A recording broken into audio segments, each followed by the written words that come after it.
Hello everyone, welcome back to the channel JEE maths और मैं हूं Somdatt Goyal. This is the 6th lecture of the chapter applications of derivative और आज हम discuss करने वाले हैं दो छोटे छोटे टॉपिक, जिसमें फर्स्ट टॉपिक हमारा है लेंथ ऑफ टेंजेंट, सब टेंजेंट, नॉर्मल एंड सब नॉर्मल, जबकि दूसरा टॉपिक है जो बहुत इंपॉर्टेंट है कंपटीशन पॉइंट ऑफ व्यू से, distance between two non intersecting curves. तो हम कुछ स्पेसिफिक कर्व्स के लिए ही सीखेंगे, ऐसा नहीं है कि किसी भी जनरलाइज कर्व्स के लिए, लेकिन स्पेसिफिक कर्व्स के लिए बहुत पूछते हैं क्वेश्चन। ठीक है, तो बिना टाइम वेस्ट के चलिए शुरू करते हैं। तो सबसे पहले हमारा टॉपिक है लेंथ ऑफ टेंजेंट, सब टेंजेंट, नॉर्मल और सब नॉर्मल कैसे निकालते हैं। तो सबसे पहले समझना है कि लेंथ से मतलब क्या है इनका।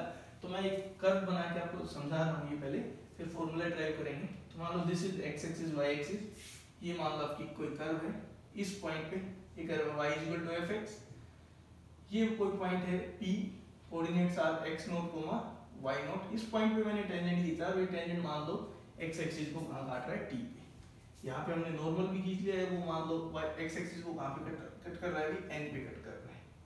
ठीक है, this is the point n। ठीक है, तो होता क्या है सब टेंजेंट सब नॉर्मल, इसको समझो आप। और इसको मैं नीचे प्रोजेक्ट कर देता हूँ इस P पॉइंट को। तो P पॉइंट को प्रोजेक्ट किया, ये मान लो S आया, तो ये क्या हो जाएगा, x0, 0 हो जाएगा अभी।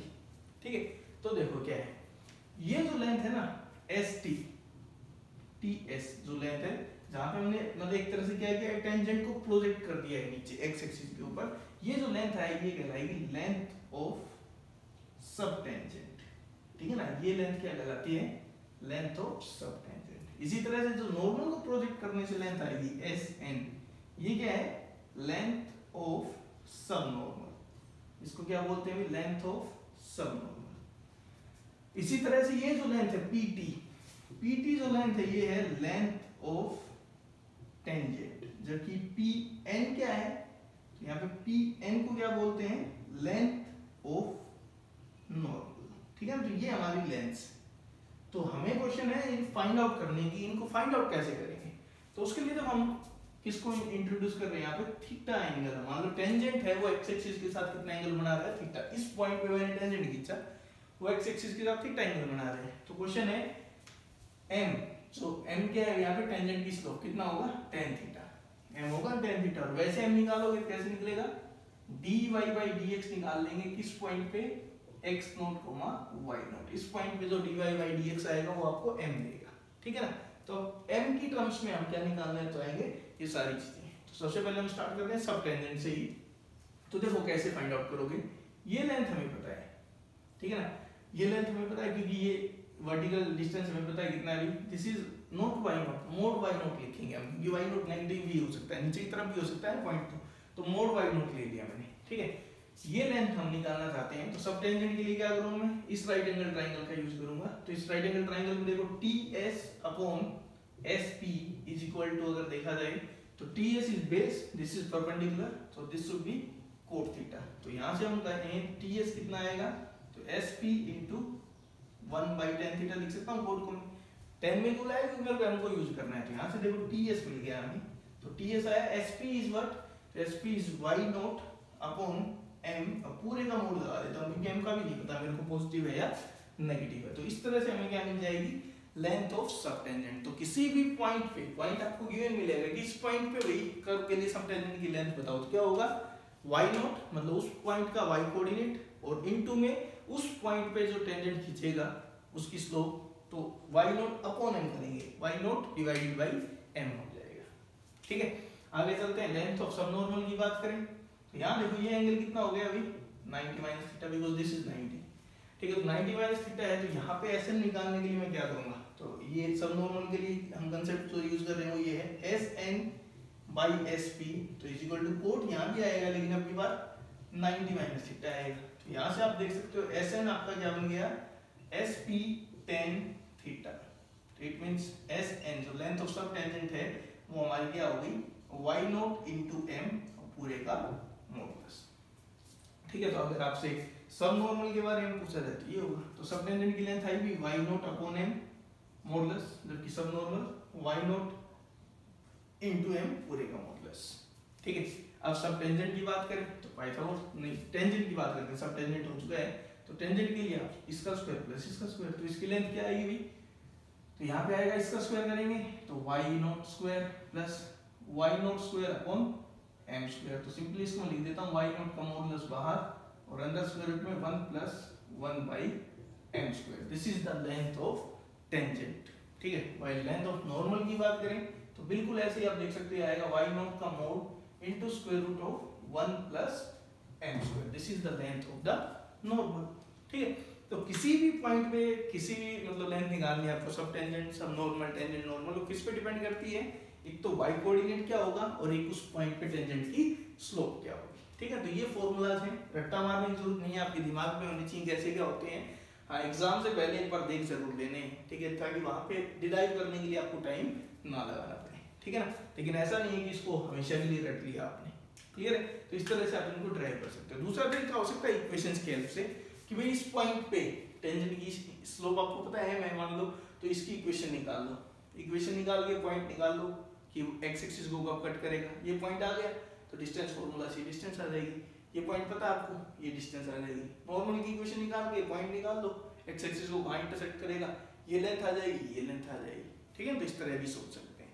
ठीक है, तो इन पे बेस देखो क्वेश्चन समझते हैं जल्दी से कि किस तरह के क्वेश्चन फ्रेम किए जा सकते हैं। तो फर्स्ट क्या एक कर्व दी गई है और कह रहा है कि उस कर्व के किसी भी पॉइंट पे जो सबटेंजेंट होगा ना उसकी लेंथ है वो कांस्टेंट होगी, व्हाइल सब नॉर्मल की लेंथ है वो ऑर्डिनेट के स्क्वायर के अकॉर्डिंग वेरी करेगी। ठीक है ना, तो कर्व ये दी गई है, तो कर्व क्या है y is equal to b into e की पावर x by a। तो किसी भी पॉइंट पे माना है तो लेट p मान लेते हैं कोई भी पॉइंट अल्फा कोमा बीटा। ठीक है, इस कर्व के ऊपर कोई भी रैंडम पॉइंट है तो इसको सेटिस्फाई करेगा। तो यहां से मिलेगा beta is equal to b e की पावर अल्फा बाई a। ठीक है, अब हम देखते हैं सब टेंजेंट के बारे में सोचते हैं। तो इस पॉइंट पे सब टेंजेंट चाहिए ना, तो सब टेंजेंट की लेंथ क्या आएगी। तो अगर मैं कहूं सब टेंजेंट की लेंथ, तो सब टेंजेंट की लेंथ होती थी y नॉट अपॉन m पूरे का मोड। ठीक है, तो ये निकालने की जरूरत है, तो m के लिए सोचते हैं भाई। तो m था dy by dx at the point alpha beta. यही तो बताया था मैंने कि उस पॉइंट पे टेंजेंट की स्लोप को हम बोल रहे हैं। तो डिफरेंशिएट करेंगे तो आएगा b by a e की power x by a calculated at the point alpha beta. तो x की जगह अल्फा आ जाएगा, तो आएगा b by a e की पावर अल्फा by a। ठीक है, तो यहाँ पे सब्स्टिट्यूट कर देते हैं, तो इसलिए सब टेंजेंट क्या आ गया। तो यहाँ पे हम देखेंगे तो सब टेंजेंट हमें मिला y नॉट इज व्हाट, तो x अल्फा बीटा में ये है ना y नॉट बीटा, तो ये आएगा modulus beta upon b by a e की पावर अल्फा by a। तो यहाँ से ऐसा लग रहा है कि ये तो अल्फा बीटा पे डिपेंड कर रहा है, लेकिन हमें तो कांस्टेंट दिखाना है। तो अब देखो इसको एक्सप्लोर करो ना, बीटा इसके इक्वल है तो बीटा की वैल्यू रख दो यहाँ पे। तो बीटा की वैल्यू रखोगे ऊपर गया p e की power alpha by a upon नीचे बचा b e की पावर अल्फा बाई a। तो यहाँ से आप देख सकते हो मोड a आ रहा है, तो मोड a आ रहा है, अल्फा बीटा पे डिपेंड नहीं कर रहा। तो इसका मतलब क्या होगा, सब tangent is constant at any point. तो सब नॉर्मल की बात करें तो सब नॉर्मल में भी यही चीज चाहिए, बस फॉर्मूला थोड़ा अलग है। तो सब नॉर्मल क्या होता है y नॉट इनटू m, तो यहाँ आएगा beta y naught is beta and then into करेंगे तो b by a e की पावर अल्फा बाई a। तो आपकी बात तो एलिमिनेट नहीं हो रही, लेकिन एक चीज देखो e की power alpha b into alpha by a को बीटा से रिप्लेस कर सकता हूं मैं, तो आएगा बीटा स्क्वायर बाई a पूरे का मॉडुलस। तो किस पे डिपेंड कर रहा है, बीटा के स्क्वायर के अकॉर्डिंग क्या कर रहा है, वेरी कर रहा है। तो ये प्रूव करना था बीटा के स्क्वायर के अकॉर्डिंग वेरी करेगा। तो यहाँ से हम क्या कह सकते हैं कि sub normal is proportional to beta का जो स्क्वायर है उसकी लेंथ ऑफ सब नॉर्मल। ठीक है, आगे मूव करते हैं। सेकंड क्वेश्चन में देखो क्या है, लेंथ पूछी है आपके पास, किसकी, नॉर्मल की लेंथ पूछी है इस कर्व के लिए। तो इस कर्व के लिए नॉर्मल की लेंथ पर्टिकुलर पॉइंट पे पूछी है, तो उस पॉइंट का पता होना चाहिए कि नॉर्मल की लेंथ में एक तो y कोऑर्डिनेट यूज होगा और एक n यूज होगा। ठीक है, तो सबसे पहले हम पॉइंट ही ले लेते हैं। तो पॉइंट क्या है, पॉइंट अगर देखिए p से लिख देता हूं तो पाई बाई 2 रखूंगा, तो यहाँ पाई बाई 2 रखो तो आएगा a pi by 2 plus 1 x coordinate, जबकि y कोऑर्डिनेट आएगा a simply.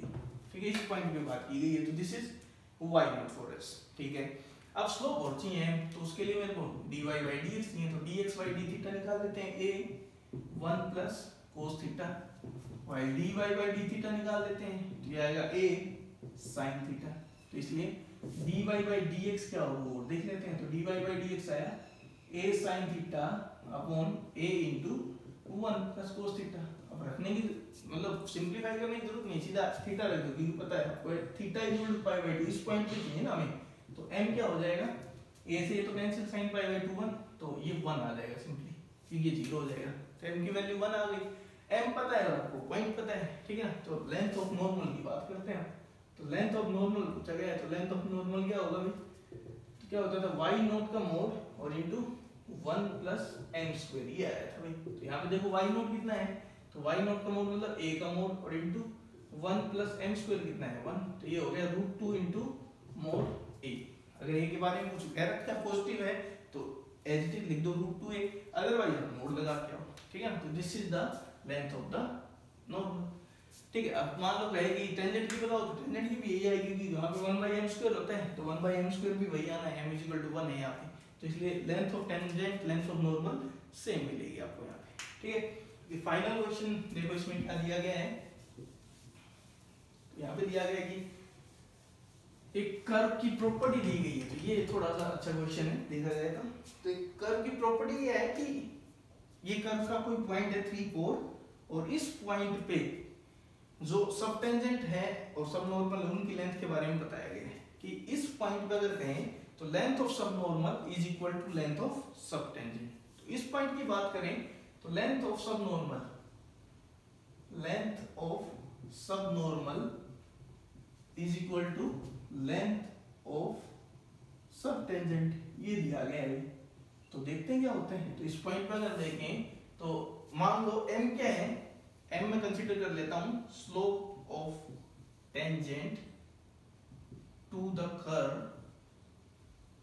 Eight this point 3,4। इस पॉइंट पे जो स्लोप है ना वो m मान ली मैंने, तो अब इसके हिसाब से भी लेंथ ऑफ सब नॉर्मल क्या होगी, y नॉट इनटू m पूरे का mod is equal to y naught upon m पूरे का मोड, ठीक है ना। y नॉट इज 4, वैसे तो y नॉट कट ही जाएगा यहाँ भी, लेकिन y नॉट अगर देखा जाए तो वैल्यू 4 है, मैं y नॉट से y नॉट कैंसिल कर देता हूँ, तो यहाँ से मिला mod m is equal to 1 by mod m, तो क्रॉस मल्टीप्लिकेशन पे हमें मिलेगा m square is equal to 1। तो इसका मतलब क्या हुआ कि दो वैल्यू ले सकता है m प्लस और माइनस 1, तो टेंजेंट की स्लोप क्या हो सकती है, +1 भी हो सकती है और -1 भी हो सकती है, दो तरह के टेंजेंट हो सकते हैं, ये इसने कहा। तो अब क्वेश्चन क्या पूछा है, तो कह रहा है कि जो टेंजेंट खींचा गया है ना 3 4 पे कर्व के लिए, वो कोऑर्डिनेट एक्सिस को a और b पे मीट करता है, तो ट्रायंगल का एरिया बताओ।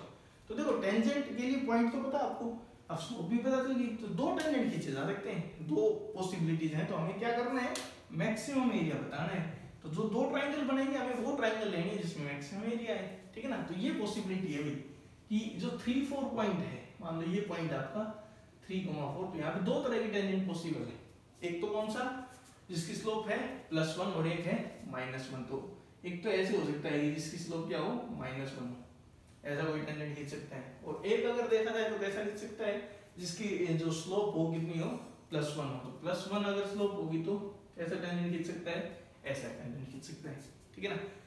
तो एक तो ये ट्रायंगल बनेगी OAB और एक ये बनेगी OA'B। तो कह रहे हैं बड़े का एरिया निकालो।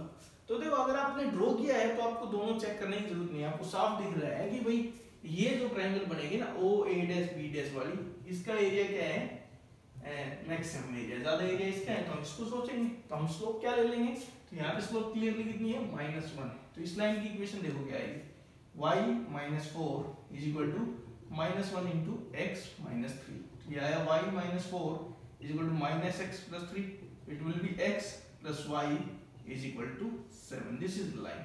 तो x + y is equal to 7 है, तो ये पॉइंट क्या हो जाएगा 7,0 और ये पॉइंट क्या हो जाएगा 0,7। तो clearly you can say that area will be 49/2, half into base into height, ठीक है। तो मैक्सिमम एरिया क्या हो जाएगा 49/2।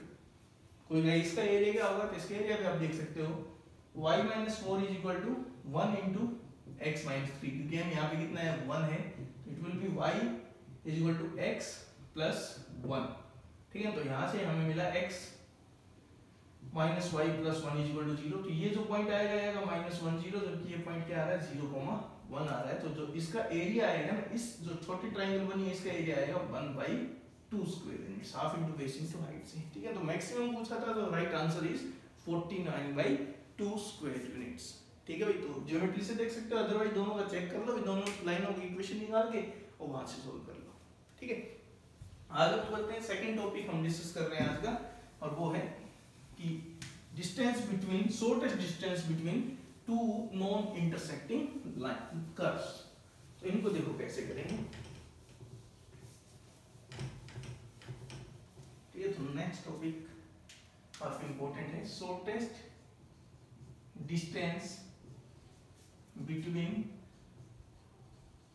टू नॉन इंटरसेक्टिंग, इंटरसेक्ट कर रही है शॉर्टेस्ट डिस्टेंस 0 है, non intersecting curves,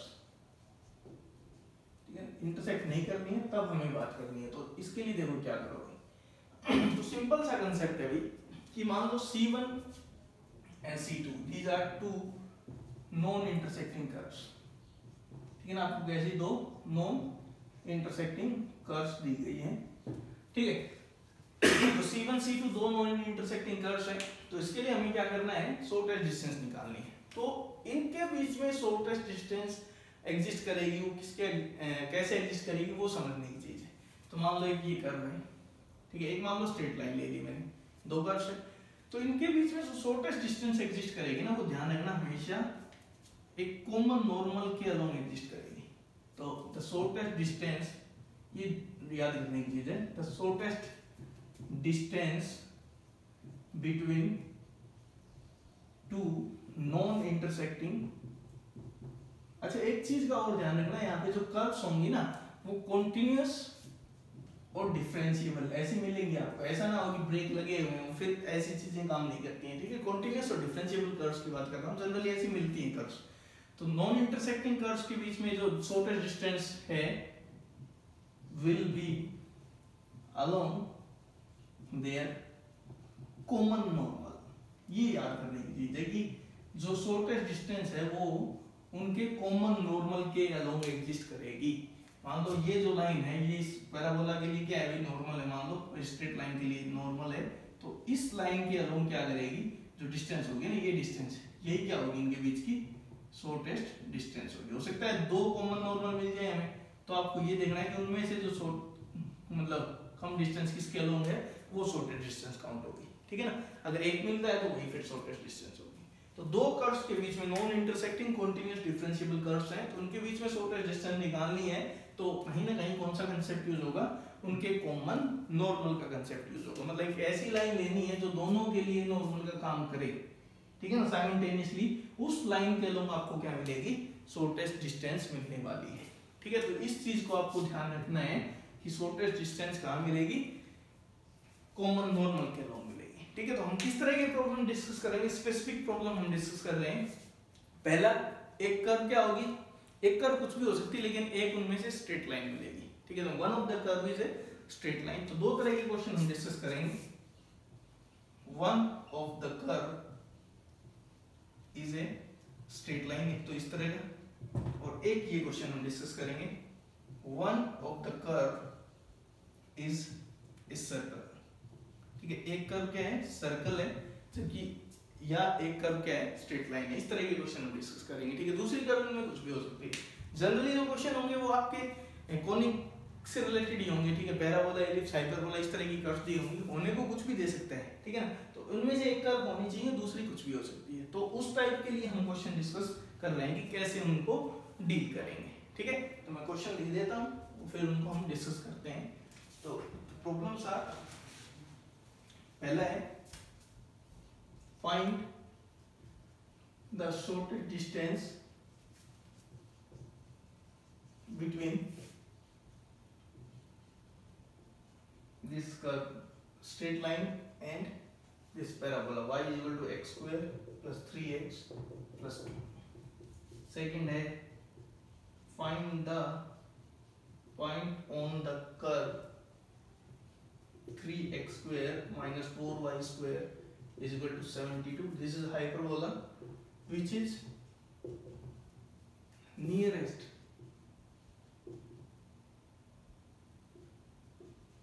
to the line 3x plus 2y plus 1 is equal to 0. While third जो हम डिस्कस कर रहे हैं क्वेश्चन, वो एक सर्कल को लेके हैं। The question is find the minimum value value of this x1 minus x2 its whole square plus x1 square by 20 minus square root of 17 minus x2 and into x2 minus 13 इस पूरे का square root और फिर इस पूरे का square है, ठीक है ना। वेयर जहाँ पे बताया गया है क्या कि जो x1 है, x1 is a positive real number and x2 belong कर रहा है 13 से लेके 17 के बीच में, ठीक है। तो ये तीन क्वेश्चन हम डिस्कस कर रहे हैं इस पे डिपेंडेंट। तो देखो इनको कैसे सोल्व करेंगे हम। फर्स्ट क्वेश्चन है, एक पैराबोला दिया गया है और एक स्ट्रेट लाइन दी गई है, इनके बीच में आपको क्या निकालनी है, शॉर्टेस्ट डिस्टेंस। अभी मैंने बताया कि जो शॉर्टेस्ट डिस्टेंस है वो कॉमन नॉर्मल कहलाऊंगा होगी। तो एक स्ट्रेट लाइन हो तो क्या आपको सोचना है वो समझो आप। तो फर्स्ट क्वेश्चन की बात करते हैं। पैराबोला है y square y = x² + 3x + 2, this is an upward parabola, ठीक है। तो मान लो ऐसा कोई पैराबोला है और ये आपकी कोई लाइन दी गई है, ठीक है। इस तरह की लाइन है y = x - 2, this is the line y = x - 2, this is the parabola y = x² + 3x + 2, ठीक है। हमें चाहिए इनके बीच में शॉर्टेस्ट डिस्टेंस। तो देखो आइडिया क्या रहेगा, हमें एक ऐसी लाइन चाहिए जो कॉमन नॉर्मल हो, ठीक है।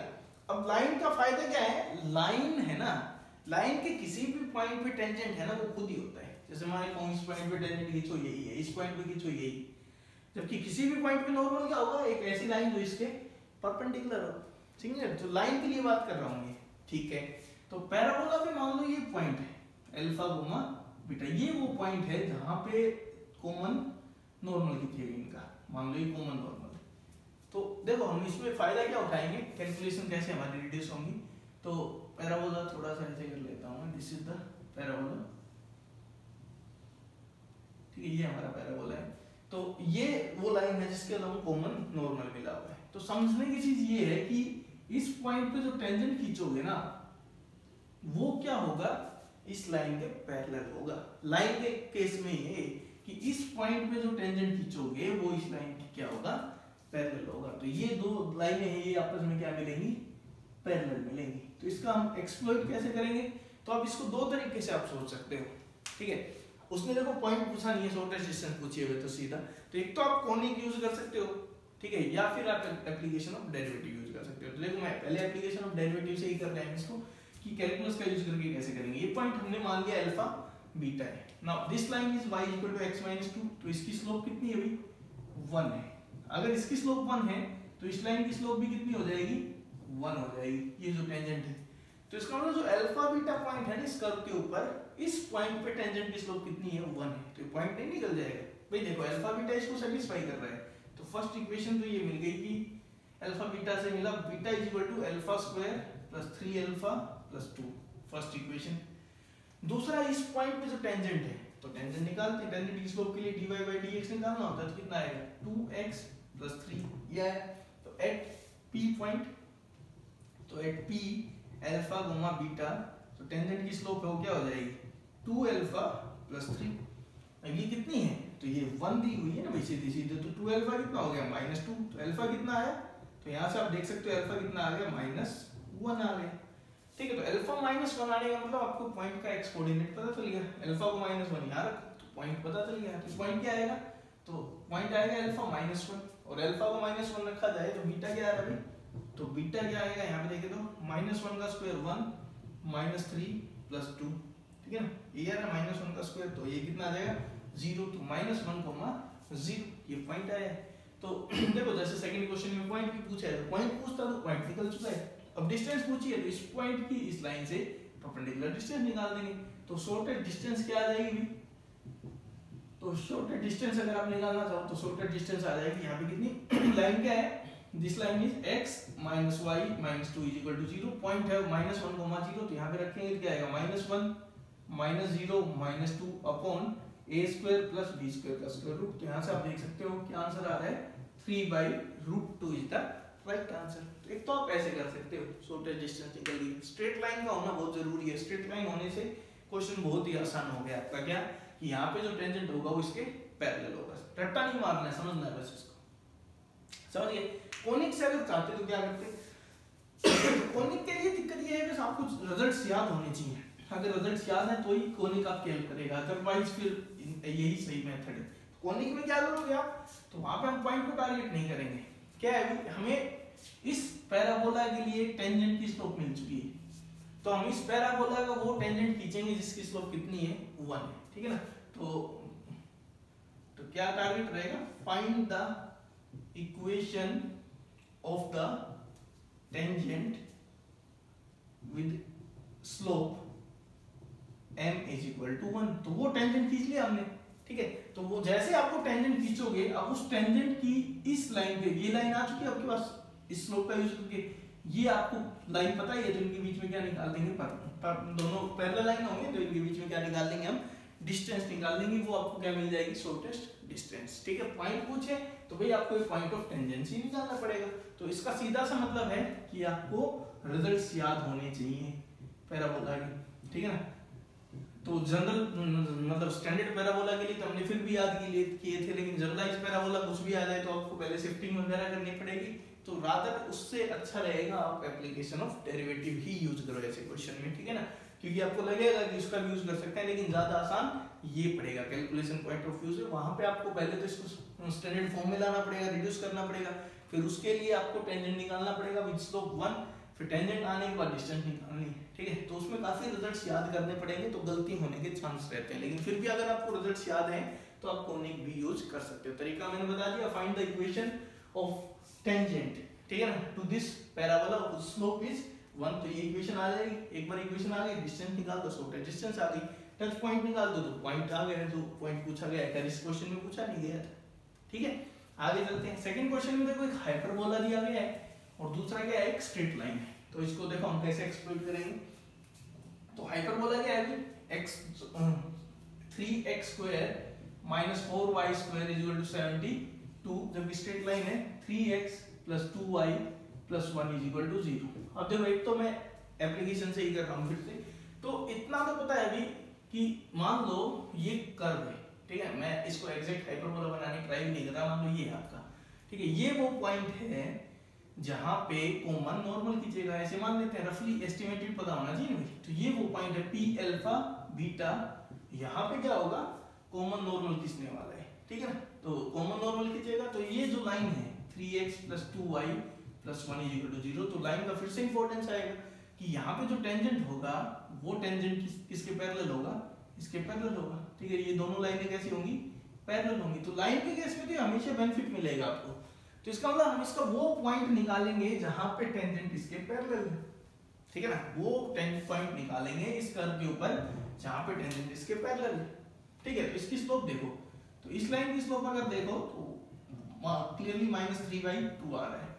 तो अगर इसकी स्लोप -3/2 है तो इसकी स्लोप भी -3/2 होगी। तो अब अल्फा बीटा निकालते हैं। तो सबसे पहले अल्फा बीटा इसको सेटिस्फाई करेंगे। फर्स्ट आएगा 3 alpha square minus 4 beta square is equal to 72, equation number 1। दूसरा डेरिवेटिव यूज करो, डिफरेंशिएट करोगे, तो ये आएगा 6x minus 8y dy by dx is equal to 0। So dy by dx आप देख सकते हो कितना आएगा, 3/4 and then x upon y, ठीक है। तो इस पॉइंट पे अगर देखा जाए तो इस पॉइंट पे क्या आएगा, तो टेंजेंट की स्लोप अगर देखें तो it will B 3 alpha by 4 beta, देख सकते हैं 3 अल्फा बाय 4 बीटा आ गया, ठीक है। और ये किसके इक्वल है, -3/2। तो अल्फा बीटा में एक और रिलेशन आया, 3 से 3 कैंसिल, तो it will be 2 alpha, no 2 से इसको 2 पे काट दें, तो alpha is equal to -2 beta, equation number 2। तो यहां से हम पॉइंट निकाल देते हैं। तो अल्फा की जगह -2 बीटा रख रहा हूं, तो ये हो जाएगा 4 12, तो 12 beta square minus 4 beta square is equal to 72।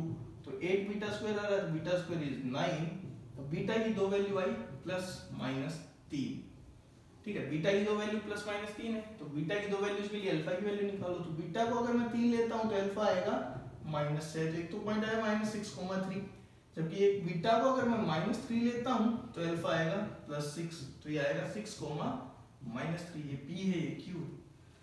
तो ये वो पॉइंट्स हैं जहां पे टेंजेंट होगा वो इसके पैरेलल होगा, ठीक है। तो ये अगर ये पॉइंट्स हैं तो इन पॉइंट्स की डिस्टेंस निकालूंगा। अब देखो मैंने ये कहा था कि ऐसा हो सकता है कि दो ऐसे नॉर्मल खींच जाएं, ठीक है ना, क्वाइट पॉसिबल है कि दो नॉर्मल ऐसे खींच जाएं, या फिर हो सकता है वही नॉर्मल आगे जाके फिर से कट कर रहा हो, ठीक है, कैसे मतलब दो अलग अलग पॉइंट्स के नॉर्मल खींच जाए जो कॉमन नॉर्मल है, तो आपको वो पॉइंट पकड़ना है जो शॉर्टेस्ट डिस्टेंस देगा। तो अब देखो हमें इस लाइन से डिस्टेंस चाहिए ना, तो एक बार इस पॉइंट की निकाल लेते हैं P की।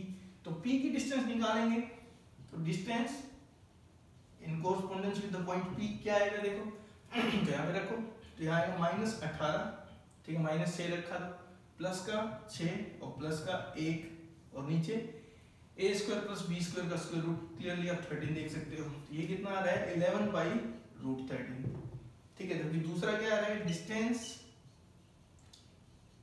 With respect to the point Q, तो यहाँ पे 6 के हिसाब से देखेंगे तो कितना आएगा, प्लस का 18 आएगा, फिर यहाँ से माइनस का 6 आएगा, प्लस का 1 आएगा अपॉन √13 आएगा, तो यहाँ ऊपर बच रहा है 13/√13। तो शॉर्टेस्ट डिस्टेंस आप देख सकते हो इनमें से ये है 11/√13, यहाँ पे 13/√13 है, तो ये आपकी शॉर्टेस्ट डिस्टेंस होगी। तो उसने पूछा फाइंड द पॉइंट, तो पॉइंट क्या होगा P के कोरस्पोंडेंस में हुआ है, तो आंसर क्या आ जाएगा, दिस इज द पॉइंट।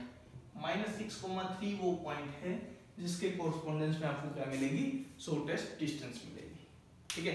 अगर आप कॉनिक से सोचना चाहो तो क्या करोगे, हाइपरबोला है, ठीक है, तो इसके मतलब आपको वो टेंजेंट खींचना है जिसकी स्लोप -3/2, ठीक है, तो बड़े आराम से खींच सकते हो क्योंकि स्टैंडर्ड फॉर्म में। तो -3/2 के दो टेंजेंट खींचते हैं, ठीक है, दो टेंजेंट खींचेंगे, तो दो टेंजेंट खींचेंगे तो आपको वो टेंजेंट लेना है जो इससे कम डिस्टेंस पे हो। तो वो टेंजेंट जो भी इक्वेशन आएगी उस इक्वेशन के कोरस्पोंडेंस में जो टच पॉइंट है that will be the answer, ठीक है। तो कॉनिक से करना चाहते हैं ऐसे सोच सकते हो। अब हम फाइनल क्वेश्चन डिस्कस कर रहे हैं आज का, और ये कहीं भी ऐसा लिखा नहीं हुआ है कि डिस्टेंस का क्वेश्चन है, लेकिन आपको पिक करना पड़ेगा इसको। तो इसको देखो कैसे समझेंगे हम, कैसे दिमाग में आएंगी ये चीजें, तो इसको देखते हैं जल्दी से। तो कह रहा है कि मिनिमम वैल्यू बताओ, बस ये बोला गया है। तो समझने की चीज यहाँ पे ये है कि x1 - x2 का स्क्वायर, ऐसी चीजें कहाँ मिलती हैं आपको, x1 - x2 का स्क्वायर प्लस y1 - y2 का स्क्वायर, ये सब डिस्टेंस में ही तो होता है। अब आपको बस पिक करना पड़ेगा कि भाई x1 - x2 हो गया, यहाँ तो y1 y2 तो है नहीं, तो कोई नहीं, हम इसको y1 मान लेते हैं x1 के कोरस्पोंडेंस में। तो यहाँ पे कर्व्स भी मिल जाएंगे आपको कि y1 क्या है भाई, y1 है x1 का स्क्वायर -20, तो जो C1 कर्व है वो मैं ले लेता हूँ y = x²/20 या फिर x² = 20y, ये आपकी पहली कर्व हो गई। This is a parabola, upward parabola है, ठीक है। दूसरा x2 के कोरस्पोंडेंस में क्या है उसको देखें, तो y2 अगर देखें तो देखो यहाँ माइनस होना चाहिए, तो माइनस मैंने ले लिया, उसके बाद y2 क्या बचा, √17 - x2 एंड देन x2 - 13, ठीक है, ये है y2। तो ऐसी तो कोई कर्व हमने देखी ही नहीं, ठीक है, तो हम स्क्वायरिंग करेंगे, क्या मिलेगा देखो, तो y2 का स्क्वायर आएगा, इसका स्क्वायरिंग करने पे क्या आएगा 17 - x2 एंड देन x2 - 13, तो ओवरऑल देखो क्या है, y2 का स्क्वायर = यहाँ मिलेगा 17x2 और प्लस 13x2, 30x2 हो जाएगा, ठीक है। उसके बाद एक आएगा -x2 का स्क्वायर और फिर फाइनली -221 आ रहा है, ठीक है ना। तो फाइनली हम इसको इधर लेके आएंगे तो ये मिलेगा x2 का स्क्वायर प्लस y2 का स्क्वायर -30x2 प्लस 221 = 0, और यहाँ से आपको दिखने लगेगा कि ये तो सर्कल का पार्ट है, सर्कल है नहीं, कौन सा सर्कल है, x - 15 का होल स्क्वायर प्लस y² = 2 का स्क्वायर, 225 चाहिए ना, तो ये हो जाएगा, 4 लिख देता हूँ यहाँ पे। तो दिस इज अ सर्कल, लेकिन ये कंप्लीट सर्कल नहीं है, भी ध्यान रखना, ये पार्ट है सर्कल का, तो वो मैं अभी आपको समझाता हूँ कौन सा सर्कल है।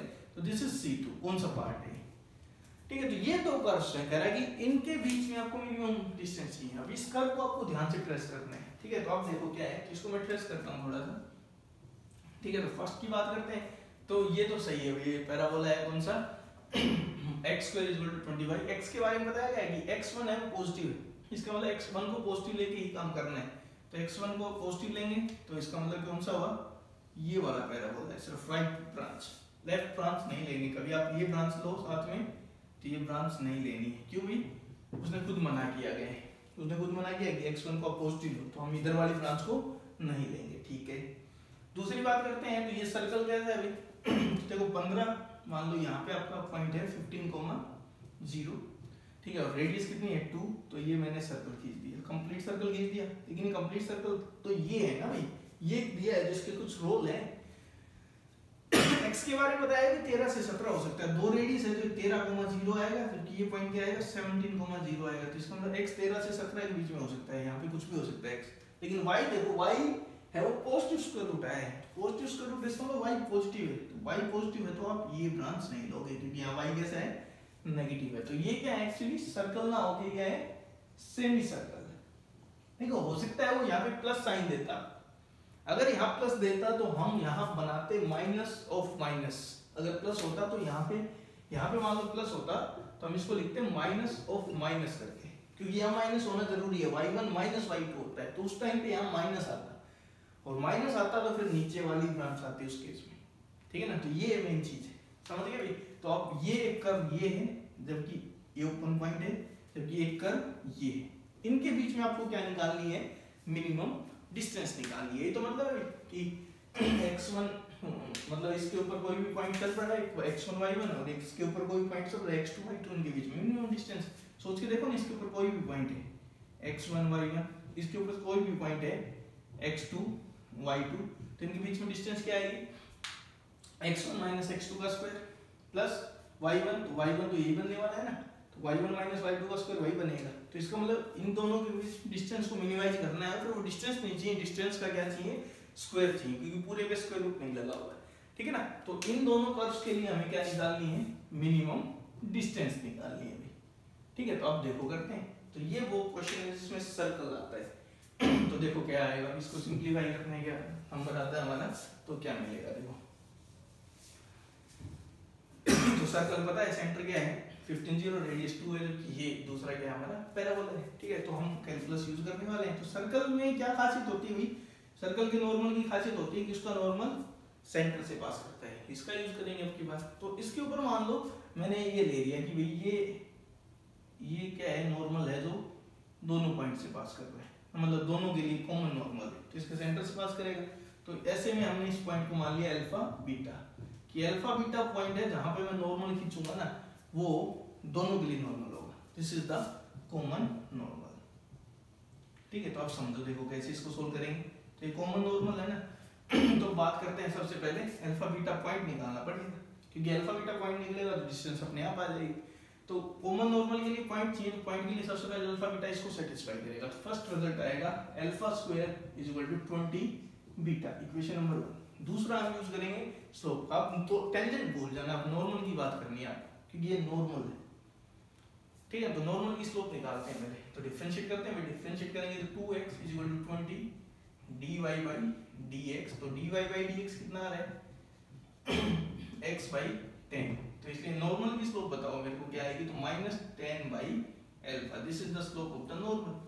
तो ये अगर नॉर्मल की स्लोप है तो ऑब्वियस सी बात है इस पॉइंट से पास होने वाले नॉर्मल की इक्वेशन निकाल सकते हैं। तो इक्वेशन देखो क्या आएगी, इक्वेशन आएगी y minus beta is equal to slope है -10 by alpha into x minus alpha, ठीक है ना।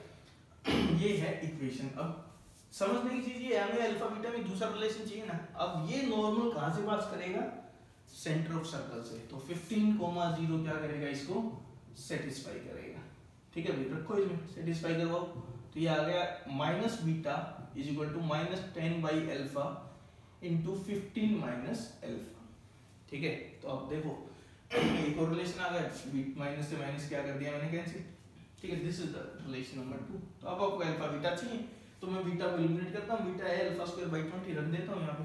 तो alpha square by 20 is equal to 10 by alpha into 15 minus alpha, alpha को इधर भेज दो तो alpha cube by 20 is equal to 150 minus 10 alpha. तो फाइनली मिला अल्फा क्यूब माइनस 200 अल्फा और प्लस हो जाएगा 200 और माइनस का आएगा 3000 इज इक्वल टू 0। तो ये हमारे पास आ गई इक्वेशन इन अल्फा, ठीक है ना। आप समझने की चीज ये है कि हिट एंड ट्रायल से सोल्व होगी, तो इसका इजीली रूट आपको मिल जाएगा, क्योंकि इक्वेशन है तो एक रूट आ रहा है अल्फा इज इक्वल टू 10, देखो इसको सेटिस्फाई कर रहा है, ठीक है। अल्फा इज इक्वल टू 10 कर रहा है, तो एक फैक्टर हो गया अल्फा माइनस 10, जबकि दूसरा आएगा सबसे पहले अल्फा स्क्वायर पे जाएगा, ठीक है। अल्फा स्क्वायर के कोरेस्पोंडेंस में -10 अल्फा स्क्वायर आएगा, फिर कितने पे जाएगा अगला, फिर 10 अल्फा पे ही जाएगा, +10 अल्फा हो जाएगा ना वो। तो टेन अल्फा पे जाएगा, टेन अल्फा पे जाएगा।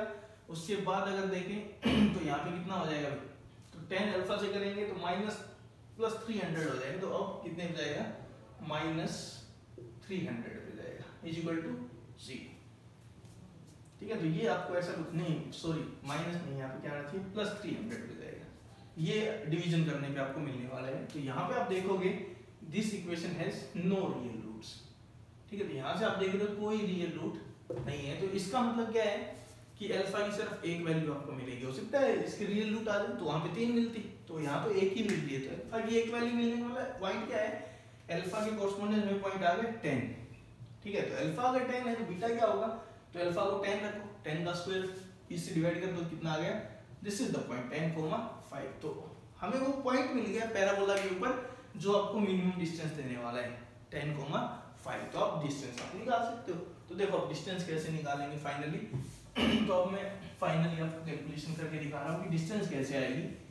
तो किसी भी पॉइंट की सर्कल से मिनिमम मैक्सिमम डिस्टेंस के लिए सेंटर टू सेंटर से सोचना होता है। तो 10,5 को हम किससे सोचेंगे, सेंटर के साथ सोचेंगे। सेंटर है 15,0, तो ये डिस्टेंस हम निकाल लेते हैं। तो ये मान लो P पॉइंट है आपका, इसको मैं C मान लेता हूँ। तो PC जो है वो क्या आएगा, तो PC पॉइंट आपका यहाँ पे आया 10,5 और 15,0 के बीच में डिस्टेंस का फॉर्मूला लगा दो भाई, कितना आ गया 10 माइनस 15, तो 5 का स्क्वायर 25 प्लस में 5 का स्क्वायर 25, तो कितना आ रहा है 5√2। ये जो कंप्लीट डिस्टेंस है दिस इज 5√2। ठीक है, ओके। अब ये होगी मिनिमम डिस्टेंस, इतना साफ दिख रहा है, this is the minimum distance. तो क्या करेंगे, ये कितना है रेडियस 2, तो 2 इसमें से क्या कर देंगे, माइनस कर देंगे।